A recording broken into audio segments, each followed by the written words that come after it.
the biggest thing that I think people maybe don't think of as an F1, especially on that pit wall situation, it's not very political, and there is a lot of support. There is a lot of making sure that we get to the right decision on both cars.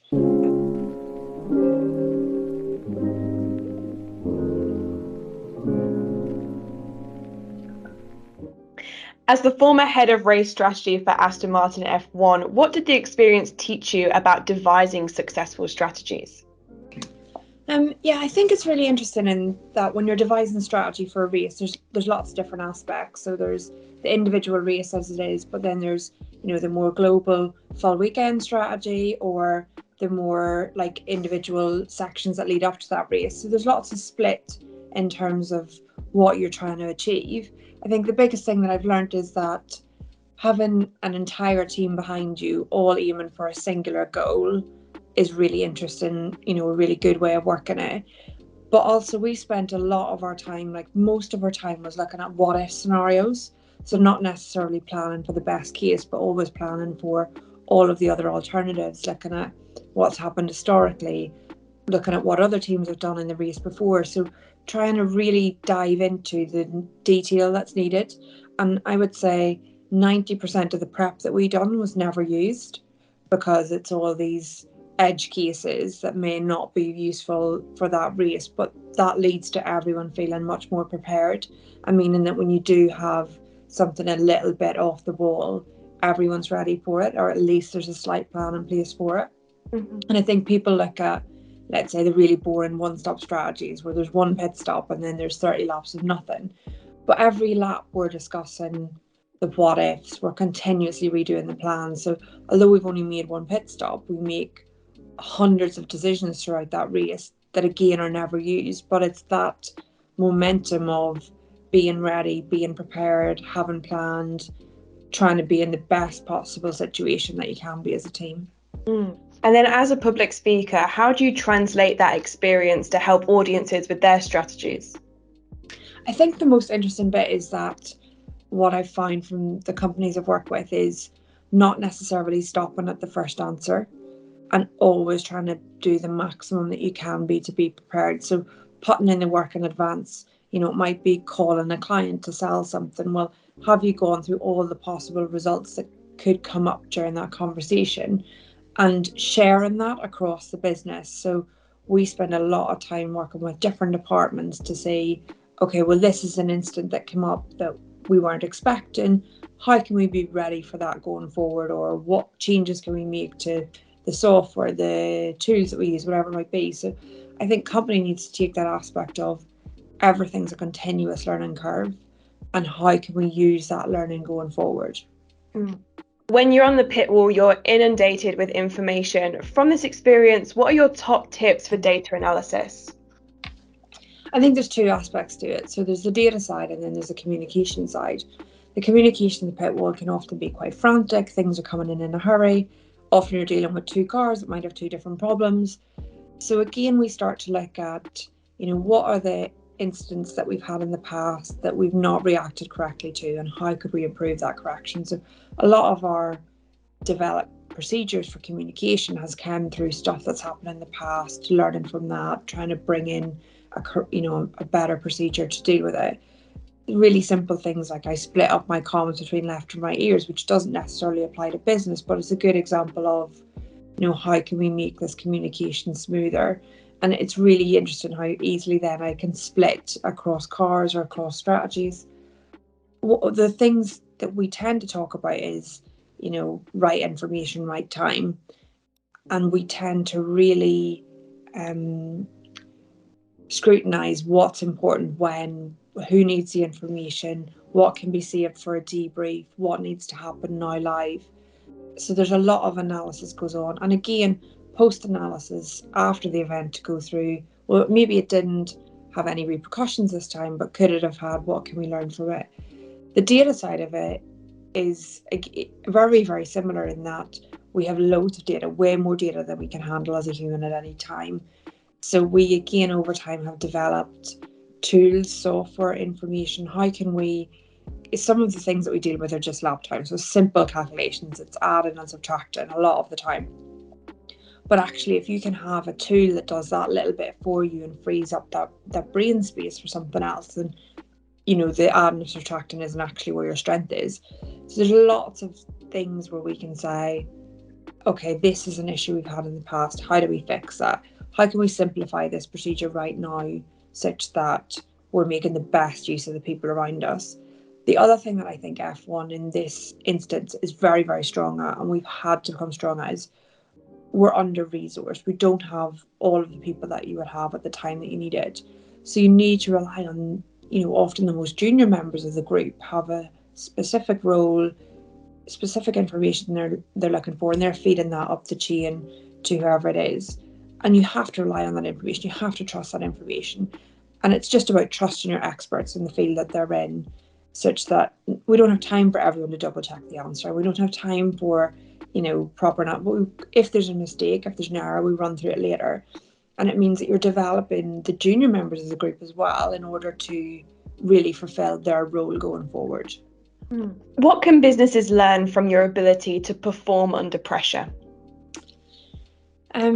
Performing under pressure is an interesting one in that the F1 environment is very pressurized. You're making decisions often within 50, 60 seconds, depending on where an incident is and where the pit lane is. You're trying to decide what to stop, and you're balancing a lot of data, a lot of comms.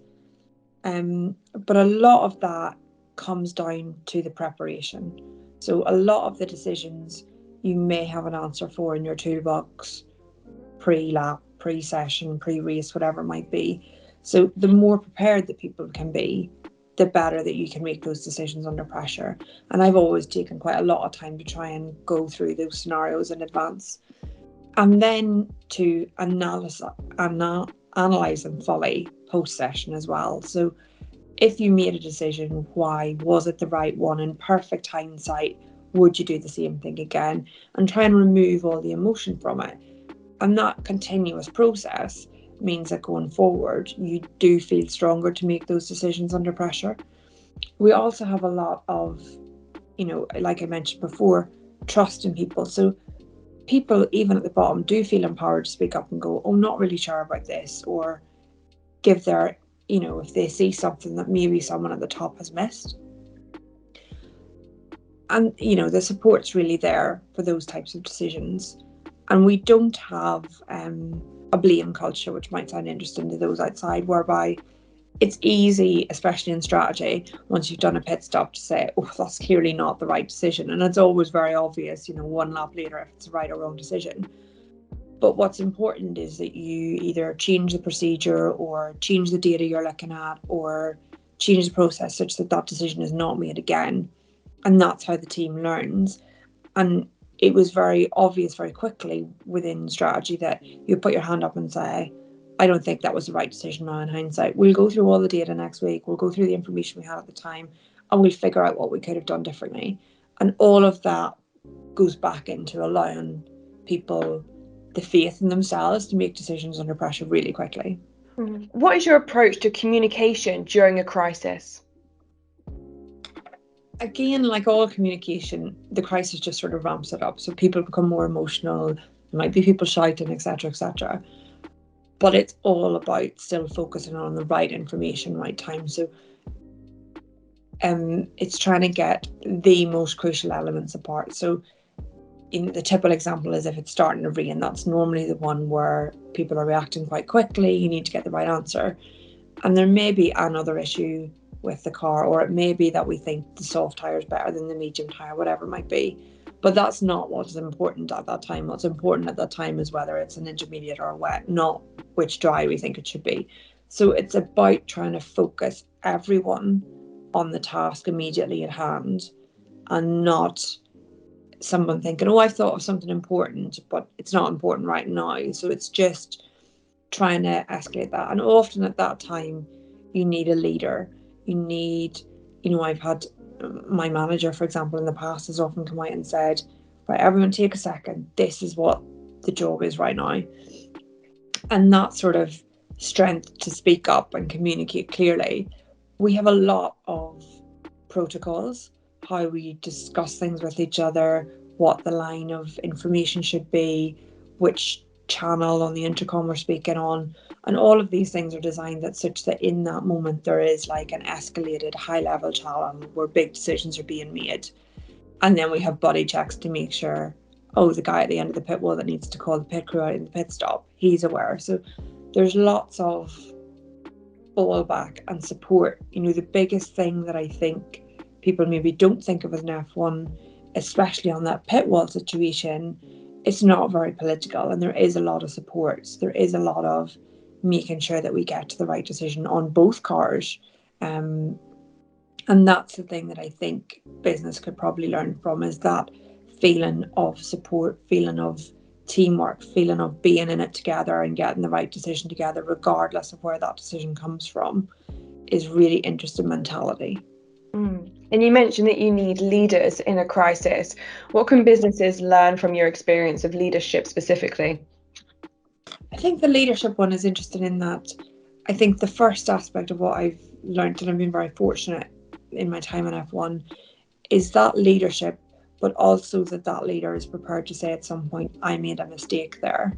And actually that allows everyone, one, the strength to speak up at a time when they feel something's been done wrong, but also the strength to admit their own mistakes at times as well, and to learn from it and work through it together afterwards.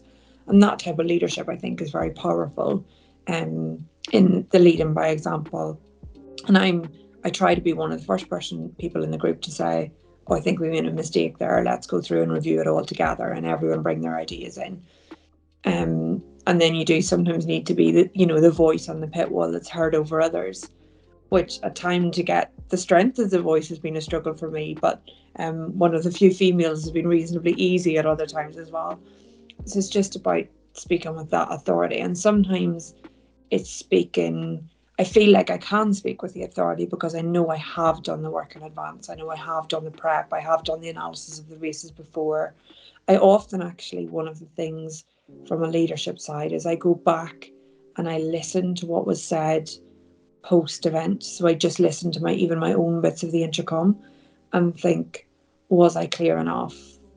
Was I too harsh? Was I too whatever it might be? So I go through and analyze my own performance in those situations and think, how could that have been done or handled better?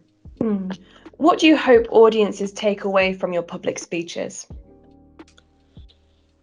If there's one thing I would like people to take away from my speaking, is that analysis is one of the key things that I focus really heavily on, and it's analysis of everything. So it's very easy to sit down after a race and analyse a bad result, analyse a mistake, analyse an error, but it's much more difficult to sit down and analyse a win, a good decision, whatever it might be.